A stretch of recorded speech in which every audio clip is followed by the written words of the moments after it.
Hello once again, everybody, and thank you for joining me here on this Thursday, January 28th edition of ATS Radio. I'm your host, Adam Burke. I'll be joined today by professional bettor and handicapper Brad Powers from BradPowersSports.com. Got a lot to get to today on Super Bowl 55 between the Chiefs and the Buccaneers. We'll talk about spread and total. We'll talk about some initial thoughts, how to sort of set up that prop betting portfolio as we wait for a lot of those lines to be posted here. Beginning tonight out in Vegas, I'm sure the offshore markets have already started, probably some of the legal U.S. ones as well. But we'll give you some thoughts on kind of where we stand on a variety of different things regarding the big game.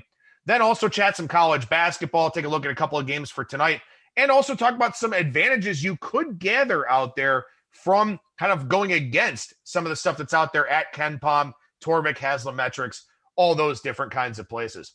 One thing I do want to mention here at the top of today's show real quickly is that it's hashtag Bell Let's Talk Day on Twitter, where Bell, the Canadian communications company, donates 5 cents to help mental health initiatives if you use that hashtag Bell Let's Talk hashtag, I guess we'll say here. That's something that's very important to me. I've been very forthright on the show about some of the mental health issues that I've had in the past, dating back to our Bang the Book radio times and now here on ATS Radio as well. So it is something that's very near and dear to me, something I think is very important. I had some problems. I got the help that I needed. It's helped me in all facets of my life, personally, professionally, with all of my relationships and friendships as well. So if anybody out there is struggling, I highly encourage you to reach out and talk to somebody. Talk to an impartial third party. Talk to friends and family that you trust. Whatever it is okay to not be okay. And I know that's kind of the cliche now regarding mental health, but it is absolutely true. And with it being the hashtag Bell Let's Talk Day, just want to take a minute here at the top of today's show and put that out there for everybody that, look, there are people that will listen. There are people that love you and respect you and will attempt to help you the best that they can, whether that's in a personal context or in a professional context. So just want to throw that out there at the top of today's show. And if you are out there active on Twitter today, hashtag Bell Let's Talk. Let's go ahead and help out those mental health initiatives across the country, of Canada. Real quickly here, over at ATS.io, lots of stuff for the Super Bowl, lots of stuff for college basketball, the NBA, and the NHL. Golf preview up, although that event started here already. The Farmers Insurance Open. But you can get golf previews every week over at the website. NASCAR and UFC previews as well when those events are going on. And as I mentioned on yesterday's show, started my MLB betting guide that will be released probably the last week of February, depending on what's going on with the free agent markets and all of that, maybe the first week of March, but it will be out in the not too distant future here, taking a look at a full-fledged preview of the 2021 baseball season win total write-ups on all 30 teams, all the futures markets, a lot of great information in that. So I'm hard at work on the betting guide, and you'll be able to get that here in a few weeks' time over at ATS.io and probably over at Amazon as well. Finally, download the ATS app. It's a bet tracker. It's an odds screen, full article integration from the website. Lots of great stuff in that. You can find that in the Google Play Store or in the Apple Store. Search Against the Spread. That'll be the easiest way for you to find that.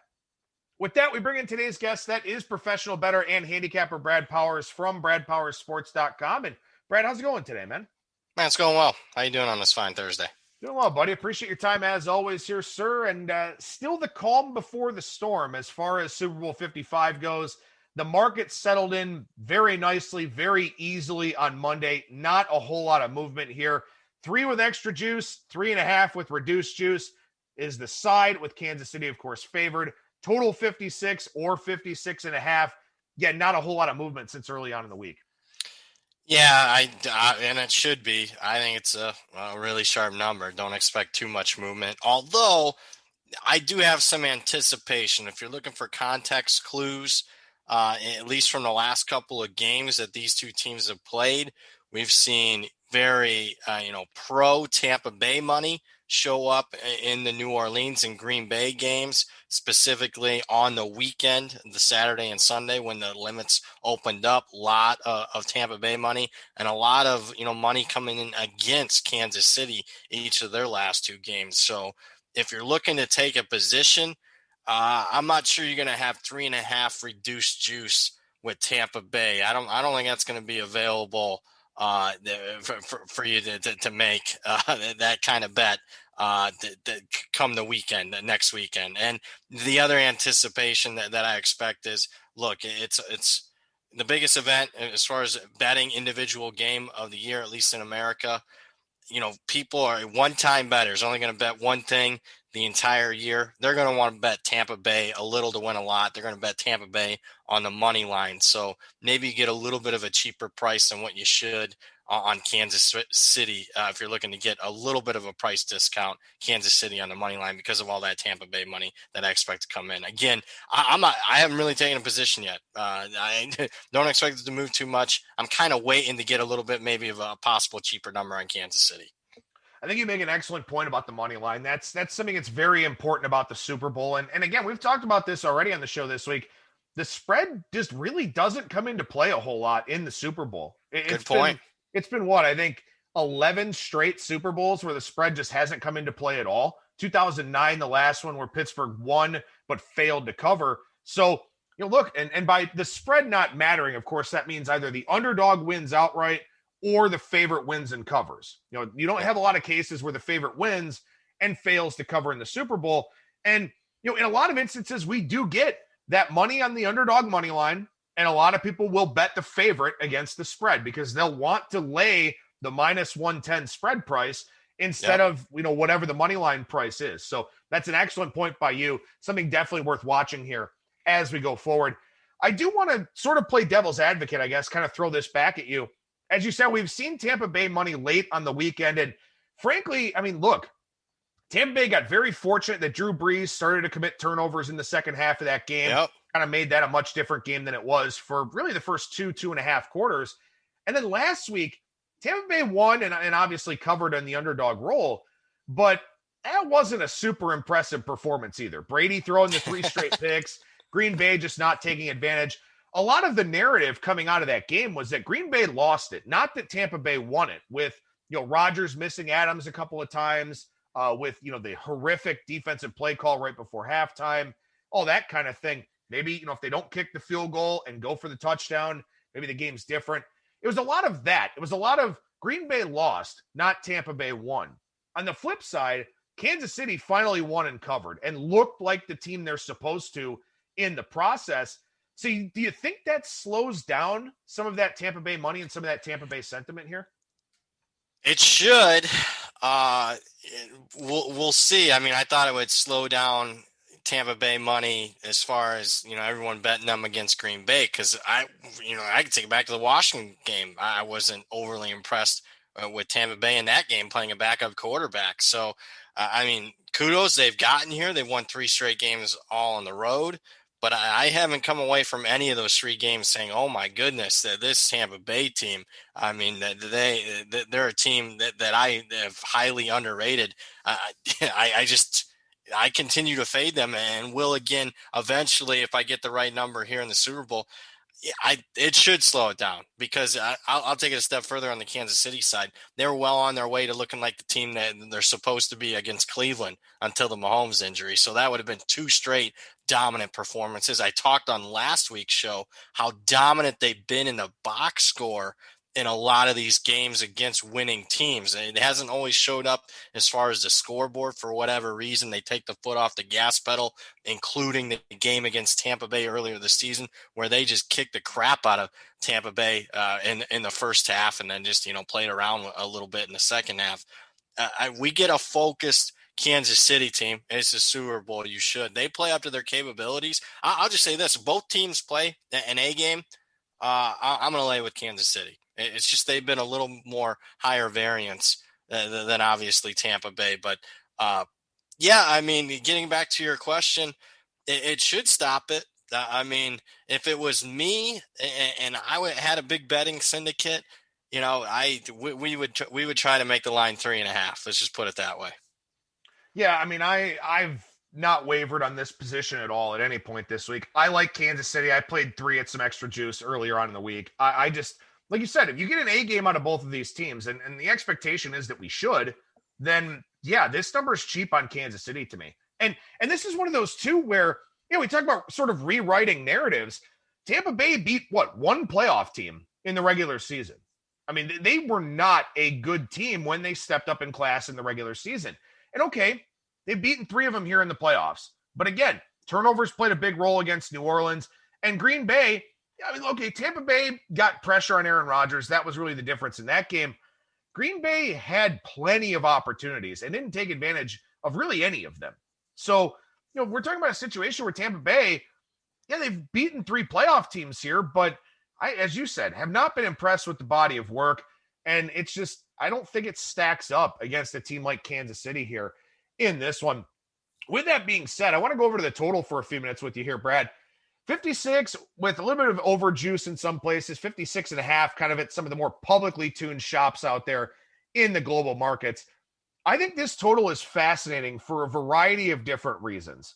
One of them is that you've got this Mahomes versus Brady matchup. The public's going to want to bet the over because you've got the greatest of all time and the guy who's probably going to take that throne here, or maybe already has, in Patrick Mahomes.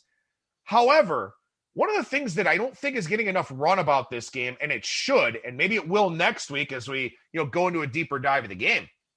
Steve Spagnuolo is an excellent defensive coordinator, and so is Todd Bowles. And I would really expect both of these defenses to have outstanding game plans here. Whether or not they're able to have success with those game plans based on all the talent in this game is another question. But I wonder, and I'm curious to get your thoughts on this, does this total end up kind of a sharp versus public split with the smarter money on the under and the public money on the over? Yeah, I expect that to be the case. And that's why, I'm not – first, let me say this. Usually I want to bet early in the process because you cannot beat an NFL market on game day, sides or totals. I mean, if you want to do it, congratulations. You're smarter and better at this, the shindig than I am. But with a Super Bowl, because the public can have so much more say and can overwhelm even sharp groups because the amount of volume of public betting on the Super Bowl, if you want to take an anti-public position, like I think I am going to be, at least as far as the total goes, I'm laying. If I didn't take 57 in the first 24 hours of betting, I'm in no rush to bet it right now because I expect the public to be on the over. So yeah, I agree with you. I expect it to be kind of a pros versus Joes as far as the total goes. I'll be on the under. Specifically, I'll be on lower scoring in the first half like we usually tend to see in the Super Bowl. Yeah, that's a good point. And also too, I mean, look, we have an outdoor Super Bowl here, and it's a pretty moist climate down there in the state of Florida, and wind could be a factor, precipitation could be a factor. We don't know. Obviously, we're still way too far in advance for any sort of reliable forecast on this game, but that could also be a possibility. Yep. And you've got two teams that, well, I'm not going to say Kansas City's running game is bad per se, and Tampa Bay's is fine. But these are two teams that, by and large, move the football through the air. So, that's another thing, too, is if this weather is bad, with what Kansas City does in terms of, the short passing game, jet sweeps with Hill and Hardman and, all that kind of thing, I think bad weather kind of benefits Kansas City here because it certainly gives them and their offensive setup more of a chance than Tampa Bay, having to throw to some of those guys, hoping they get separation 8, 10, 12 yards down the field. The weather could have a significant impact on the game plan for both of these teams too, which in turn could have an impact on, what side and what total you like in the game.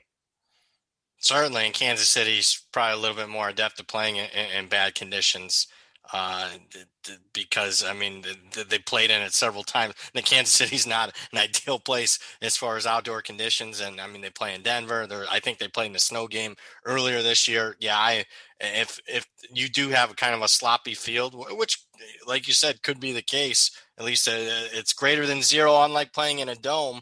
I agree with you. Kansas City would be the team that I think could adapt easier to it.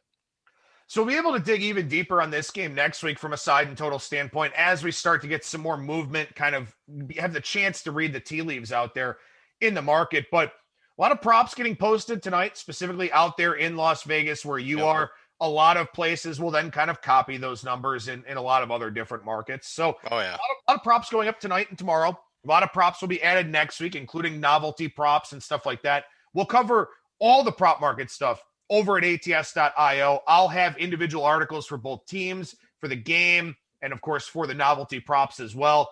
But in terms of setting up your prop strategy here, Brad, how do you do that? How do you kind of organize your thoughts when we're probably going to have 500-600 plus props out there? Great question. Obviously, it varies from Super Bowl to Super Bowl.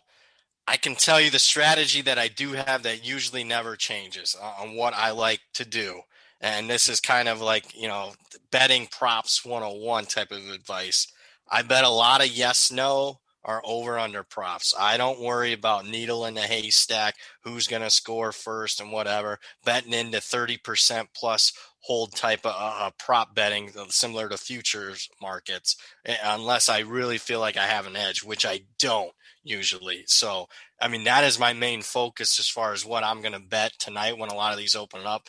I'm going to focus specifically on the two-way betting props. Yes, no, over, under. Another thing, if I feel like I'm going to be on the side of the public, like say Patrick Mahomes over passing yards or a Tom Brady over passing yards, Mahomes over rushing yards. If I feel like I'm going to be on the side of the public, I have to bet that tonight and tomorrow and not wait until that, I get priced out in the market. A lot of times I find myself fading it then come Super Bowl Sunday, week after the public gets a hold of it. You can open yourselves up to significant middles as far as individual yardage and whatnot. So that's my philosophy, at least, instead of getting game specific here with this particular matchup. That's usually never changes for me, no matter who's playing in the Super Bowl. And it's always interesting that, Brian Leonard, a mutual friend of ours, he's done very well on the props. This is a guy who used to run all over town betting them, before the luxury of the apps and all that kind of thing.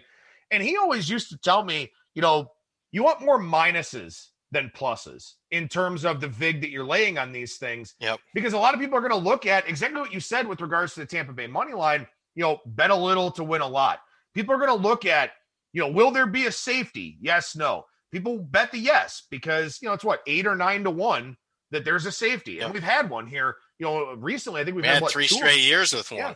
Yeah, we had one where it was the first score too, from what I remember. So, people will bet that when the reality is you're not going to have a safety. We had 50 straight Super Bowls that didn't go to overtime before we finally had one that did. So will the game go to overtime? The answer is probably not. And these things are not accurately priced in terms of the true odds, the true expectation, stuff like that. And something else too, specific to this Super Bowl, and I think this will be a fascinating discussion, and I hope somebody does the work on the case study. I'm not smart enough or don't have the time enough to do it, but we've got almost half of the country now with legalized sports betting. So when we look at these player props, and this is something I heard Rob Pizzola talking about on another show, you're going to see a lot of things shaded to the over. Whether that's because of the expectation of action or simply because of the volume of public action, you're going to see shades on, as you mentioned, Mahomes passing yards over, Brady over, Hill over, Kelsey over. In terms of receptions, yardage, in terms of completions, attempts, touchdowns, all these kinds of things. You're going to see depressed prices on Mahomes MVP, Brady MVP, all that kind of thing. Yep. Because there's just this expectation with half of the country, in terms of number of states, having access to betting, that people are going to play these things. They're going to play this like it's a fantasy football game. And so that's something I think to really keep in mind, is that a lot of these things are going to be inflated or either mispriced in a way that benefits the sports book. And usually, generally speaking, for me, we talk about, just kind of overall thoughts. I will look for defensive player props. I will look for that third or fourth option at wide receiver, that second or third option at running back, and try to find my edges there, because I know I'm paying a premium on the marquee guys. So I try to look for other guys that may have a game plan, keeping in mind that when you've got great defensive coordinators, as most Super Bowls do, they're going to try to take those options away as best they can. So teams are going to have to find somewhere else to go. Couldn't have said it better myself with that. And it's not like you can't. ever bet those, types of players that are paying a premium. What I'm saying is you're certainly paying a premium come Super Bowl Sunday on those types of players. But then, there's, again, focus on the two-side type of betting. You're paying a premium on passing yards for Patrick Mahomes, and then you're already starting to pay a premium at the origin when it gets opened up, and then people are still betting over on top of it. Well, then you can sometimes find some value betting the unders on some of the popular Super Bowl props. So I guess my suggestion is either bet it really early and it's just you versus the book, or wait. And, I'd rather be on the side of the sports book come Super Bowl Sunday, especially in the state of Nevada, where they haven't lost a Super Bowl here, I think, since the mid 90s as far as a profit. So I want to be on the side of the sports book come Sunday. And, look, Patrick Mahomes threw for 462 yards in the first game between these two teams. Most of that in the first half. Right. He could go over any number here, and it's not particularly surprising, but we're simply saying that, understand that you're not getting a bargain. It's not like the sports books don't know that Patrick Mahomes threw for 462 yards in the first game. Yep. They're not idiots. They're not stupid. These guys that, the bookmakers and the odds makers and the risk managers, they're not stupid. So, you're not pulling one over on them with, oh my God, Patrick Mahomes' passing yards is only, 332.5. Well, he threw for 462 in the first game. He's obviously going over that. Yep. Okay, but maybe his true number should be 310.5 or something, or 315.5. Something like that. You're paying an extra premium. And again, as you start thinking about this process, right? Maybe Mahomes throws for 400 plus yards. It's certainly a possibility. If you like Kansas City, and I do, and I think Kansas City wins this game comfortably for what it's worth, is Mahomes throwing in the second half? Are they just running the football? Or are they looking to make a statement and hang 50 points? Maybe. But maybe that's where you get the running props that come in. Something like that. You've got to think about game state here. That's another excellent point that, we've kind of talked about in the past, and I've heard from guys that I really respect, is if you're taking overs, you kind of want them on the losing side, because you would expect that team to have to, do more hurry up, run more plays, be more aggressive, all that kind of thing. And, of course, possibly playing against a prevent defense. Absolutely. And to come a little full circle here, going back to what Brian Leonard says, I 100% agree with him. You want to have more minuses than pluses. But when you're betting more minuses than pluses, and then you're kind of, your expectation of how the game is going to go, be very careful with your portfolio. If you've got a lot of heavy juice stuff, and it all turns south on you, the game does not go as expected, and you can turn a 3-unit loss type of game in the Super Bowl to a 15, 20-unit type of loss. I would just, if you're a professional and you do this for a living, you can handle it. That's just where you're at. If you're just, Joe Public bettor, I would say be very careful having one position on the game as far as this is how it's going to play. So I'm going to bet these props over and fade the other team, sort of say. And if it doesn't go that way, I've just seen a lot of people go belly up on the last game of the season. Yeah, that's an excellent point. Props are just kind of a natural hedge. And you have the opportunity in a game like this to very easily catch both of them. But props are, a natural hedge, kind of a way to, as you said, sort of diversify your portfolio. Kansas City may win this game 42-17, something like that, but it might not be on Mahomes. It might be some pick sixes. It might be big running plays, jet sweeps from Hardman or Hill or something like that. So, there are a lot of ways this game could play out. And one of the things that I love to do, and this will be the last point we'll make, and then we'll transition over to college hoops, is, and I've talked about this before, I'm not going ape shit on props. I'm not, I don't have several thousands of dollars in play or anything like that. But I love the chase. I love putting myself in the minds of the coordinators, of the head coaches, knowing what I know about these two teams, having seen that data point from earlier on in the year, and trying to put this puzzle together and saying to myself, okay, let's say that Tampa Bay is going to do everything they can to bracket Travis Kelce. We are not letting Travis Kelce beat us. So who winds up benefiting from that? Is it maybe Sammy Watkins who returns? does Hardman wind up with, 6 or 7 targets in this game? And what can he do with those? Is it Tyreek Hill over the top? They give safety attention to Kelsey. You wind up with Hill in single coverage. Mahomes is going to make those throws. Is that a longest touchdown prop kind of thing? Stuff like that. That's what I spend the bulk of my time thinking. I'm game planning along with the coordinators so I can put together my prop portfolio and put out what I think is intelligent content, for ATS.io. So that's my favorite part of the Super Bowl. I love doing it. And I'm excited that we've got 2 teams here where there are a lot of different ways that these offenses and defenses can go about trying to win this game. Absolutely. I like that you say the chase. You are exceptional at it, at least, as far as a broadcaster, trying to convey that to the audience. And you just don't do it for the Super Bowl. I mean, you try to get in the heads and the minds of the coordinators throughout the course of the season. I think it's one of your strengths. Oh, I appreciate that, man.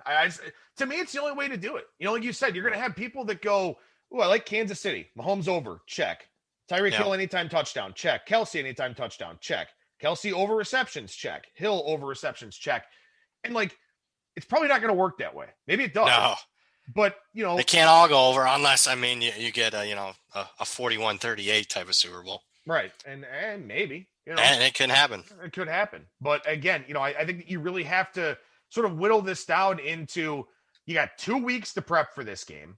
You've got great coordinators. I think 3 out of the 4 coordinators are great. I don't know about Byron Leftwich necessarily, but I do think 3 out of the 4 coordinators are great.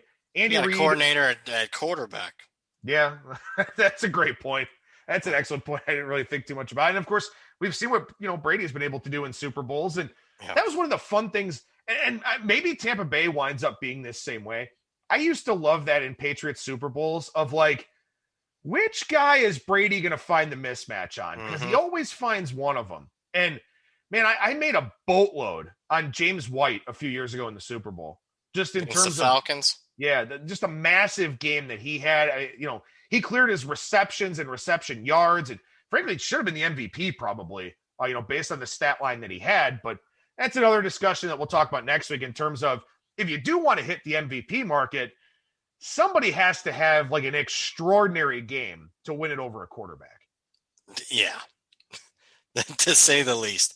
And I will say, if you're feeling shaded that you didn't get any specific bets, I will have plenty of Super Bowl prop bets. What I bet and what I still think has some value.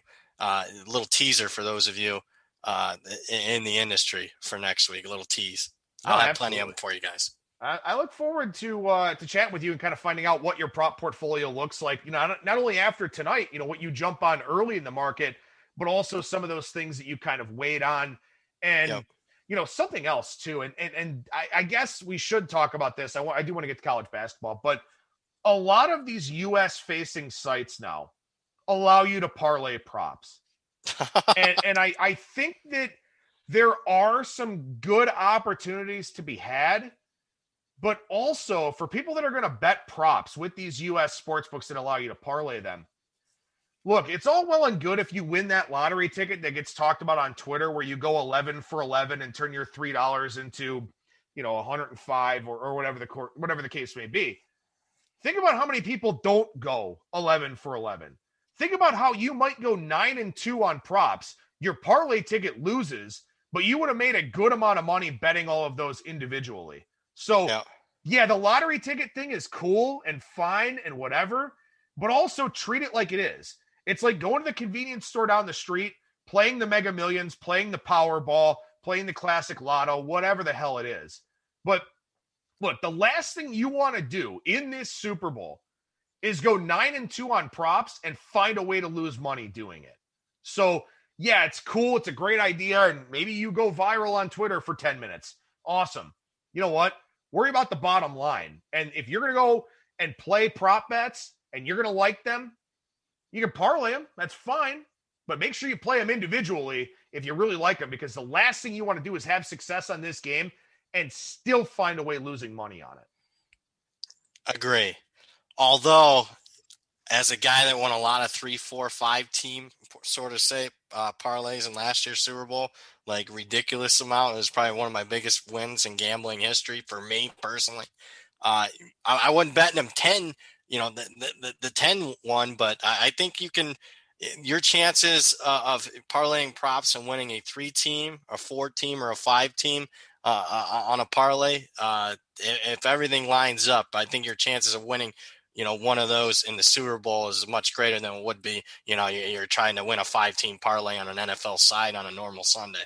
No, that's absolutely true. It's more about discretion, I think, than anything else. Yep.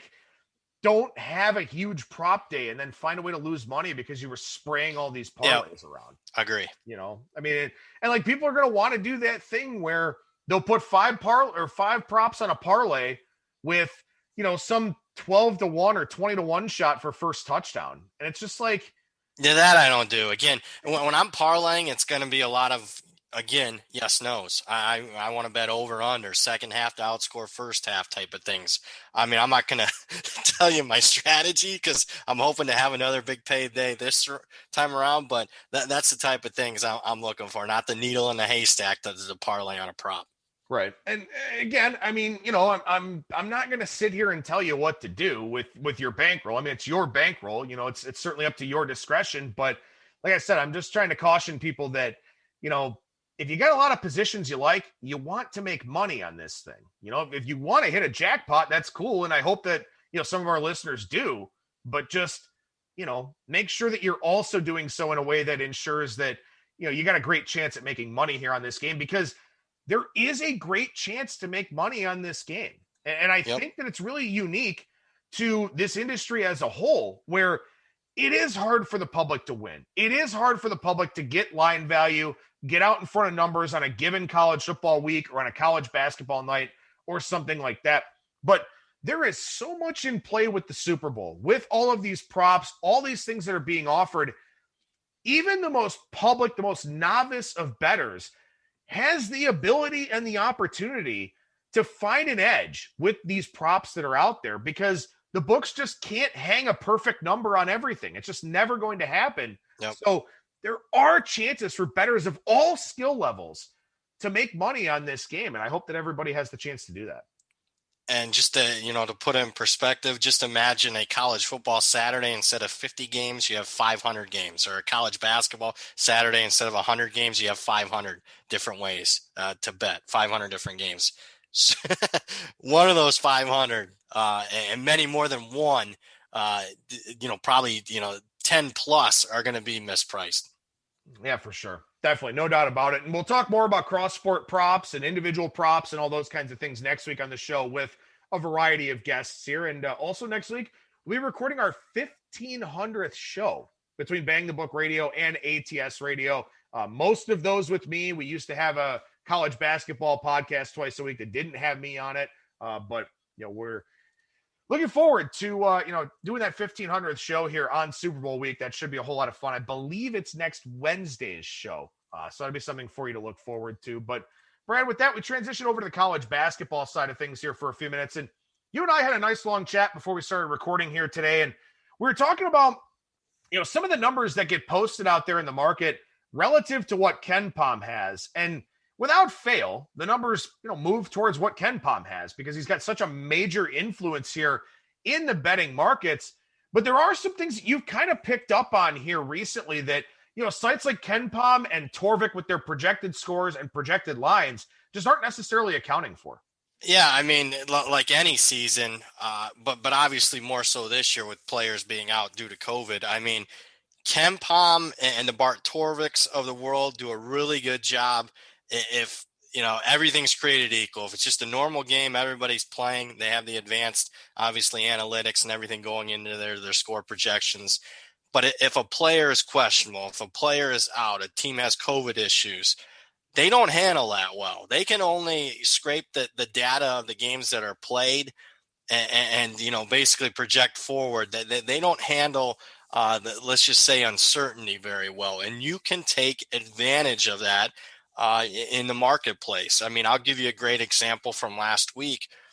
Oregon, it wasn't, I guess, not national news enough, but if you're reading a local paper in an Oregon basketball, they're going to be without a couple starters for their game against Oregon State. KenPom's score projection, I think, had like Oregon 14. and one of the world openers had Oregon by 15, certainly did not account for their two of their three best players being out for that game. Take advantage of it. I mean, bet an early number that was just flat out wrong, and it really didn't matter. Oregon State won the game outright as a pretty sizable underdog. So if you're looking to take advantage of a Ken Pom, and look, if you're just blindly playing against Ken Pom every single game, you're going to lose because you're basically playing against the market. But if you can pinpoint the weaknesses of a Ken Pom, specifically uncertainty with player injuries, I think you can make a profit. And another thing that a Ken Pom or a Bart Torvik isn't going to factor that's unique to this season. I mean, teams being rusty coming off a 3-week break. I mean, St. Louis the other night against Dayton, laying a big number, hadn't played in over a month. And their entire team, if you read it, had COVID. So when your entire team has had it in that month period, I'm sure your conditioning's questionable. Again, Ken Pom's only going to scrape, the data of the games that they played. They can't, factor in the uncertainty of a team coming off a long layoff. So, I mean, that's if you want to know handicapping 101, how I handicap basketball, at least for this year, figure that out. And that's you don't have to pay for my picks because that's what I'm doing. Yeah, I think there are a lot of great examples of this, and even from a sports book standpoint, sometimes. You look at last weekend, UAB played Rice. UAB swept the back-to-back. They won the first game by 10, won the second game by 12. Kind of fell pretty close, I would say, about to where the numbers were. You had Torvik had the first game minus 11.5, second game minus 11 after the 10-point loss for Rice. The problem for Rice is that they had 3 guys with COVID, 2 of their more important ball handlers that were out due to COVID precautions. And from one day to the next, the line didn't really move because the line didn't really move at Ken Pom or Torvik or something like that. So then I look at the game tonight with Rice taking on North Texas, and you look at a site like Torvik, and the line is Rice plus 3.8. You look out there in the marketplace, it's Rice plus 7. So with a few extra days, they were able to realize from a sports betting standpoint, hey, there's some guys for Rice out with COVID. They didn't notice it at the time, and the market, by and large, didn't really notice it too much either. But now they have taken notice. So when you look at the body of work for Rice here on the season, those 2 games against UAB, where they had a couple of significant turnover percentage outliers relative to their full season, those aren't going to take into account the fact that they were missing 3 really key guys. They're just going to look like normal data points when you scrape the numbers. But the fact of the matter is that they were missing 2 key guys, played close to expectation anyway, despite having some turnover problems. To me, I look at that and say, okay, when this team is healthy, I'm going to play on that team and probably find some value because these projection places like Ken Pom and Torvik won't have an adjusted number. And you see that, going a step further is, because they're scrapping the data, they're not knowing that these players were out for those games. And you get that even in non-COVID seasons. If there's fundamental changes with the team, player's been out all year, all of a sudden you insert him into the lineup. Again, you can take advantage. Good example of that, Sharif Cooper, outstanding freshman guard for Auburn, didn't play the first 9 or 10 games of the season. Insert him in a lineup. Auburn's covered every game. They are running the fastest tempo of any team in the country with him in the lineup. Without him, it was an average tempo type of team. That's what you're looking for to take advantage. And let me say this, and this is going to be a strong statement. The college basketball market is inefficient. The fact that you brought up that Rice thing, that the market didn't catch it. It took a few games for the market to catch up. You don't see that. You certainly don't see it in the NFL. College football, maybe you see it a little bit, but it's much more quicker to catch on than college basketball. And why do I say, college basketball is an inefficient market? I mean, I was trying to get down yesterday. This is a big college basketball game. And we're talking an hour or 2 before tip at the book here in Vegas Circa. That's supposed to take as much action on the app as anybody as far as handle and amount that they'll allow you to bet. And I could only get like $3,000 down on a side. So, I mean, are the big syndicates going to, really get involved with college basketball betting until March when the limits open up? Probably not. So if you don't have extremely big bettors betting into a line like you do in NFL or a college football big SEC game, that's going to create some inefficiencies. So, the college basketball, if you're on top of it, and I've said this many times, I'm a football guy first. I love college football. That's why I focus most of my time. But if I didn't have that set prerogative, I would just bet college basketball because it is an inefficient market that you could take advantage of. Well, and to your point about, Auburn, they make a change and it's a tempo change for them. And it does take time to catch up with that. And when you look at the impact of injuries, for example, we talked about this a little bit in passing, I think on Monday's show, if you lose a 6'11" or a 7-footer to injury, and he's, one of your leading scorers, one of your top players, this and that, you probably speed up, whether it's intentional or not, in the following games, because you don't have to worry about your big guy hauling his ass up and down the floor for 34 minutes. You don't have to worry about his endurance level. You're not going to play as controlled of an offensive environment. You're going to try to steal some buckets in transition. So injuries will have an impact on not only how a team performs, obviously, losing a key player, but on their tempo. And that's something that in a 1 or 2 off situation or going up against a body of work of 14, 15 games, something like that, these sites that project these numbers aren't going to account for that. But the books are going to go ahead and throw up Ken Palm's number anyway. Yep. So that's why you see some of these significant moves, particularly in the totals market out there in college basketball. And as you said, it speaks to the inefficiency of the market. So if you can stay on top of the news, and it's much easier to do with conference specialization like we've talked about in the past, you can find a lot of opportunity to get line value, get out in front of the market, get some really good numbers, and give yourself a great chance by not even being the sharpest of college basketball handicappers, just by consuming and interpreting the news that's out there. Yeah, you don't have to be the sharpest tool in the shed to beat it. Now, with that being said, it's not easy. Let's just put it that way. It will require time. Even with conference specialization, it requires time to get ahead of it. And, even with players out, I mean, I'll give you an example. It's not that easy. I mean, I got ahead of a little bit of a line moving with UCLA fading Stanford last weekend. I kind of had a feeling Stanford was going to be without several starters. They were. 3 of their main guys were out. Point spread didn't matter. They won the game outright as an underdog. So, full well that it's still, even being ahead of injury news and whatnot, it doesn't mean you got a guaranteed winning bet.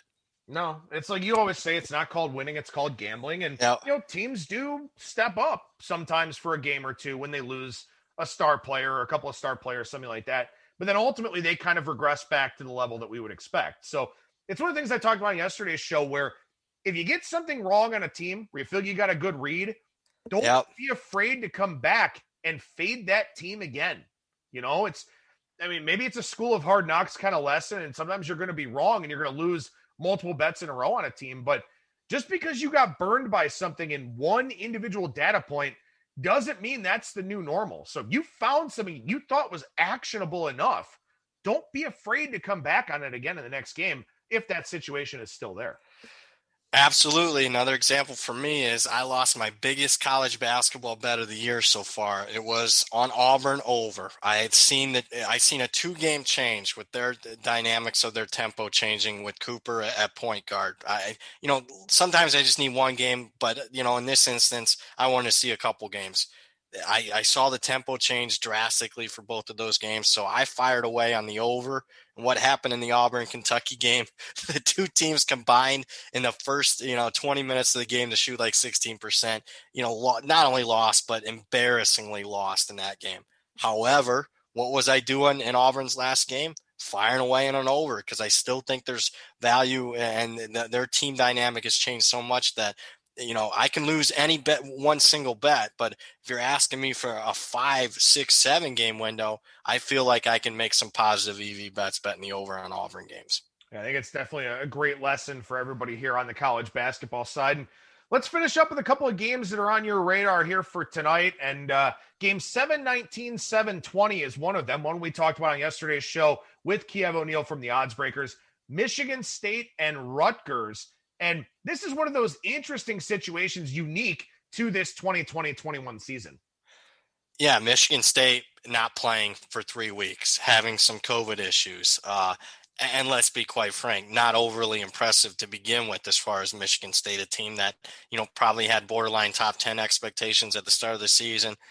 Now they're going to fight, claw, and scratch to get maybe an 8 or 9 or 10 seed in the NCAA tournament. So a disappointing season for Michigan State coming off a 3-week layoff. Not anxious to bet them.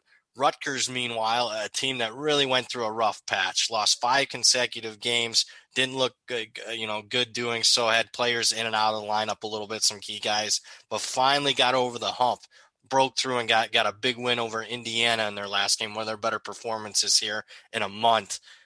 This is a great example. I still lean with Rutgers now at the -3. I'm going to fade that Michigan State, but for some reason, the world opener here in Vegas had Michigan State favored by 1. Much easier to obviously to beat a world opener than it is, a market come game day, but I still lean with the Scarlet Knights here. Yeah, I think that's important too. We talked about conference specialization and, being able to get some of that line value. If you follow the Big Ten closely and you saw Michigan State open a favorite of the game, move pick 'em, something like that, then yeah, because you're paying attention, you get a little bit of line value there. Now it's 3, falls in line with the Ken Pom number, all of that. So, an interesting game to say the least, but you got a few points of line value there, and you got an angle that's actually been pretty profitable in terms of fading teams off of a COVID pause. So we'll see what happens here in this one.